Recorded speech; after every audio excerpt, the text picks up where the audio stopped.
ገምት እስቲ ማን ነው ህልምና ፐርፐዝ ላይ እንዳትደርስ የሚያደርግ የመጀመሪያው ሰው?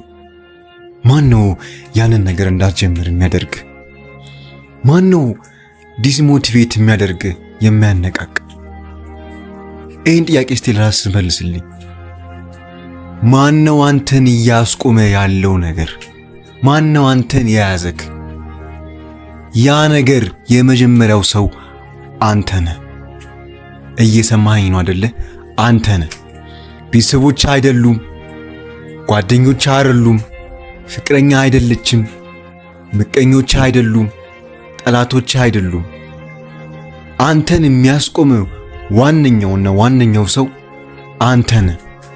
ሲቀጥል ደግሞ በጎን ቤተሰቦች ሰፖርት አያደርጉም፣ ቤተሰቦች አያግዙም፣ የምትፈልግበት ነገር ላይ ሰፖርት አያደርጉም፣ ገንዘብ አይሰጡም፣ የምትፈልገውን ነገር የምታስበውን ነገር ምንም ነገር አያደርጉልህም፣ ሐሳብህን አይቀበሉትም፣ ሐሳብህን አይጋሩህም። በጎን ጓደኞች ቁም ነገር ስነግራቸው ይስቁብሃል፣ ቁም ነገር ስነግራቸው ይሳለቁብሃል። ከጓደኞች ጋር ቁም ነገር ማውራት አትችልም፣ ከጓደኞች ጋር ትልቅ ነገር ማውራት አትችልም። በጎን ደግሞ ፍቅረኛ ወጥራ ይዛሃለች። 24 ሰዓት የምታስበው እሷን ነው፣ 24 ሰዓት የምታወራት እሷን ነው። ዓላማን ትተህ መንገድህን ትተህ ሐሳብህን ትተህ የምታስበው እሷን ነው። ለማግኘት የምታስበው እሷን ነው። ይኸውልህ ወንድሜ፣ ችግር ያለው እኮ አያረላ አንተ ጋር ነው። ችግር ያለው አንተ ጋር ነው። እኔ እዚህ ጋር ፍቅረኛ መያዝ አቁም አላልኩም። እዚህ ጋር መጀመሪያ ራስህ መለወጥ አለብህ፣ ራስህ ማሻሻል አለብህ፣ ራስህ ማሳደግ አለብህ፣ ራስህን ከፍ ያለ ቦታ ላይ ማድረስ አለብህ። ያንን ለማድረግ ግዴታ አሁኑኑ የሚያስጠላን ነገር መጀመር ይኖርብሃል። አሁኑኑ ያንን ነገር ጀምረው፣ ያንን ነገር አድርገው፣ ያንን ነገር ስራው። ለምንድነው ጊዜን የምታቃጥለው? ለምንድነው በኋላ የምትለው? ለምንድነው ነገ የምትለው? ለምንድነው በራስና በእድሜ የምትቀልደው? እኔ እዚህ ጋር ሞቲቬት እያረኩ አይደለም ወንድሜ፣ ግን እውነታውን እየነገርኩ ነው። እውነታው ደግሞ እስካሁን ያወራሁት ነገር ውስጥ አለልህ።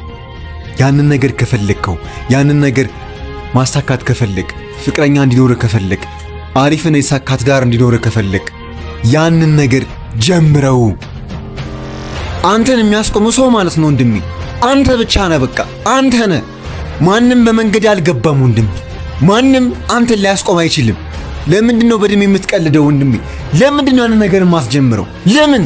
እስቲ ተመልከተው ህይወትህን። እስቲ በየቀኑ እያሰብክ ነው፣ በየቀኑ እየተጨነቅክ ነው፣ በየቀኑ ስለ ወደፊት ታስባለህ፣ ስለ ችግር ታስባለህ። ይሄ ነገር እኮ በጣም ነው እኮ ዳሜጅ እያደረገ ያለው። በዚህ ነገር ሶስት ትጀምራለህ፣ ታጨሳለህ፣ ትቅማለህ፣ ትጠጣለህ። ለጊዜው ደስታ ብለህ ማለት ነው ራስን ተጎዳዋለህ።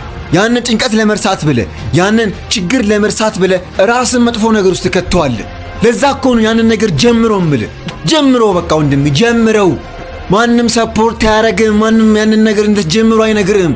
እዛ ነገር ላይ ተስፋ ከቆረጥክ፣ እዛ መንገድ ላይ ህልም ላይ ፐርፐዝ ላይ ተስፋ ከቆረጥክ ማለት ነው ምንም አይኖርህም። ምንም። ከዛም በኋላ የሚያስጠላ ህይወት፣ የሚያስጠላ ኑሮ፣ የሚያስጠላ አስተሳሰብ፣ የሚያስጠላ ትዳር፣ የሚያስጠላ ቤተሰብ ነው የሚኖርህ። በቻልከው መጠን ያሉብን ሱሶች አቁመ፣ ያሉብን ችግሮች አቁመ፣ ያንን ነገር ጀምረው። አንድ ችግር አለብህ እኮ። እሱም ምንድነው? ዛሬ ጀምረዋለሁ ትልና ነገ ሊያደግመው ያንን ነገር ከሳምንት በኋላ አደግመው፣ ከወር በኋላ አደግመው፣ ከዓመታት በኋላ አደግመው። ታዲያ እስከ መቼ ነው እንደዚህ የምትቆየው? እስከ መቼ ወንድሜ? እስቲ ራስህን ያው። እስቲ ባለ ኑሮ ባለ ህይወት ደስተኛ ነህ እንዴ? አይደለም። ኖታዬ ነው በቃ አይደለም። ስለዚህ ለምንድነው ያንን ነገር የማትጀምረው? ለምንድነው ራስን የማትቀይረው? ለምንድነው በጠዋት የማትነሳው? ለምንድነው ከሚጠቅሙ ሰዎች ጋር የማትሆነው? ለምንድነው ያቺን ልጅ ትተህ ስራህን የማትጀምረው? ስራ ላይ ፎከስ የማታደርገው? ለምንድነው የምታገኘውን ገንዘብ ሱስ ላይ የምታጠፋው? የማይጠቅም ነገር ላይ የምታጠፋው? ለምንድነው ደጋግመህ ራስህን የምትዋሸው? ለምን? በቃ ከዚህም በኋላ ወንድሜ በቃ የስከዛሬው አልፏል። የስከዛሬው መመለስ አትችልም። ወደፊት የሚጠብቅ አዲስ ኑሮ አለ፣ አዲስ ላይፍ አለ። ያንን ነገር ቢልድ የምታረገው አሁን ነው። ያንን ነገር የምታስተካክለው አሁን ነው። ጊዜው አሁን ነው ወንድሜ። የምታስበው ነገር ኢማጂን የምታረገው ነገር ማለት ነው የወደፊት የህይወት መንገድ ነው። አሁን መጥፎ ነገር የምታስብ ከሆነ ስለ ውድቀት የምታስብ ከሆነ ስለ ሱስ የምታስብ ከሆነ እዛ ነገር ውስጥ ነው የምትወድቀው። ግን ስለ መሻሻል የምታስብ ከሆነ ስለ መለወጥ የምታስብ ከሆነ ራስን ስለ መቀየር የምታስብ ከሆነ ወንድሜ የወደፊት ዕጣ ፋንታ እዛ ነገር ውስጥ ይሆናል። እዛ ነገር ላይ ይገባልሃል። በቻልከው መጠን ያንን ነገር ጀምረው። ቤተሰቦችን አኩራቸው። የምትወዳትን ልጅ የራስ አርጋት። ከማይጠቅሙ ሰዎች ራቅ። አላስፈላጊ ነገሮችን አታድርግ። ራስን በመጥፎ ነገሮች አትጉዳ። ወንድሜ ራስን አኩራው። በቻልከው መጠን ግን ወንድሜ ያንን ነገር ጀምረው። ከዚህም በኋላ ራስን መዋሸትህን አቁም። ከዚህም በኋላ በሕይወትህ መቀለድህን አቁም። ያንን ነገር ጀምረው። ሁሉም ወንድ አሁን ላይ ለቤተሰቤ እሞታለሁ ይላል። ግን ወንድሜ ትሞትላቸዋለህ? እስኪ እነዚህን ጥያቄዎች መልስልኝ። አንደኛው ለነሱ ኤክሰርሳይዝ ታደርጋለህ፣ ስፖርት ትሰራለህ። ሁለተኛው ለነሱ ጤናማ የሆነ ምግብ ትመገባለህ። ሶስተኛው ለነሱ ብለህ እንቅልፍህን፣ ሆቢትህን፣ መጥፎ ልማድህን ታስተካክላለህ። አራተኛው ለነሱ ብለህ ህልምህን፣ ፐርፐዝህን፣ ዓላማህን ትጀምረዋለህ። አምስተኛው ለነሱ ብለህ ያሉብህን ሱሶች፣ ያሉብህ ቁማሮችን ታቆማለህ፣ ትተዋለህ። ስድስተኛው ለነሱ ብለህ ራስን ታስከብራለህ። እነዚህን ጥያቄዎች ከመለስክልኝ ወንድሜ የምርም ለቤተሰቦች ትሞታለህ ማለት ነው። አንድ ጥያቄ መጠየቅ አይቀርም። እነዚህ ነገሮች እንዴት ከቤተሰቦች ጋር ያገናኘዋል ብለህ መጠየቅ አይቀርም። ግን ወንድሜ እውነተኛ ወንድ ማለት ነው ለቤተሰቦቹ የሚሞት ከሆነ ምንም ነገር ያደርጋል።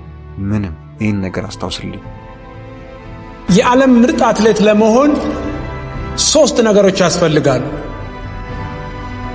የመጀመሪያው ኮሚትመንት ወይንም ደግሞ ግብና ዓላማ ነው። ሁለተኛው ዲሲፕሊን። ዲሲፕሊን ሲባል ለአንድ ስፖርተኛ ምንም ድርድር ውስጥ የሚገባ ነገር የለም። ሶስተኛውና ደግሞ የመጨረሻው ጠንክሮ መስራት ወይንም ደግሞ ሃርድ ወርክ ነው። ያው እንደ ማንኛውም ውድድር በሚደንቅና በሚያስገርም ሁኔታ ነው ይሄንንም በብቃት በወኔ ነው የተወጣው። አንተ ማን አባ ፈቃጅ ያደረገ? ውርጋጥ። እኔ አሸናፊ ላይ አይደለም ይሄን ያበጠ ደረትክን የምትነፋው። ማን መሰልኩ? አሸናፊ እኮ ነኝ። አሸናፊ። ማይገባኝን ስም ይዤ ምዞር ተራ ሰው አልምሰል። ተነሱ ተነሱ! እናንተ የማትረቡ ተመልከቱኝ እስኪ። ስልጣኛችሁ ነኝ። ነገሮችን የማሳየት የኔ ስልጣን ይመስላችኋል?